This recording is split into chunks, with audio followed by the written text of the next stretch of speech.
ఏంటి ఆలోచిస్తున్నావు? నా ఆలోచన కరెక్టే కదా? ఇప్పుడే కదా ఈ ఇంటికొచ్చింది. కొన్ని రోజులు సైలెంట్గా ఉండు. ఆ తర్వాత నువ్వు చెప్పినట్టే చెయ్యొచ్చు. నేనేదో సరదా చెప్తే నువ్వు అది చేయడానికి రెడీ అయిపోయావా? మళ్ళీ అలా చేస్తే జైల్లో కూర్చోవాలి. నువ్వు లోపలికెళ్ళి కూర్చో. బయటుండి ఏం ప్రయోజనం చెప్పు? ఈ పని నువ్వు చేసి నగలు నాకిచ్చేసి వెళ్ళి పోలీసులకి సరెండర్ అయిపో. ఆ డబ్బులతో నేను ఈడీ కేసు హ్యాండిల్ చేస్తా.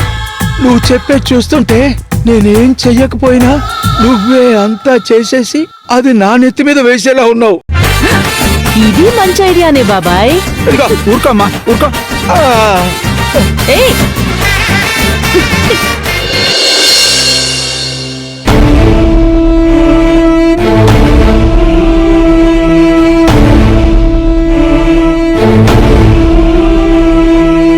రాధికని కలిసావా? కలిసే వస్తున్నాను. ఏముంది? డబ్బులకి చాలా కటకటాలాడుతుంది. ఆ పిల్లకి చాలా కష్టాలున్నాయి. వచ్చే జీతం ఖర్చులకే సరిపోతుందంట. పని లేకపోతే కనీసం ఒక్క నెల కూడా జీవితం గడపలేని పరిస్థితిలో ఉంది. 2 తమ్ముళ్ళు తోడుగా లేరు. పెద్దోడు కొంచెం తేడా అంట. చిన్నోడు అదేదో వికాస్ కాలేజీలో చదువుతున్నాడంట. వాడు పర్వాలేదు, కొంచెం మంచోడే అంట. పెద్దోడేమో ఆకతాయిలతో సహవాసం చేసి పని పాట లేకుండా తిరుగుతున్నాడంట. అదే ఆ రాధికాకి పెద్ద దిగులైపోయింది.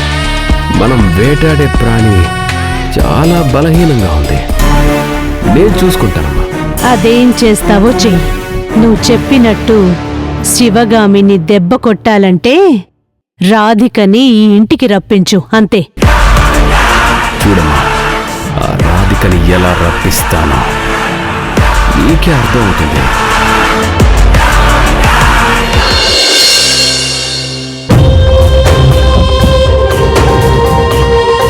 మన జీవితం ఈ ఇంట్లోనే ముగిసిపోతుంది అనిపిస్తుంది. కొన్ని రోజులు భరించాలి, తప్పదు. ఈ నరకం నుంచి ఖచ్చితంగా బయటికెళ్ళాలి. ఒకసారి ఆదికి ఫోన్ చేయాలి. నీ ఫోన్ ఇవ్వు.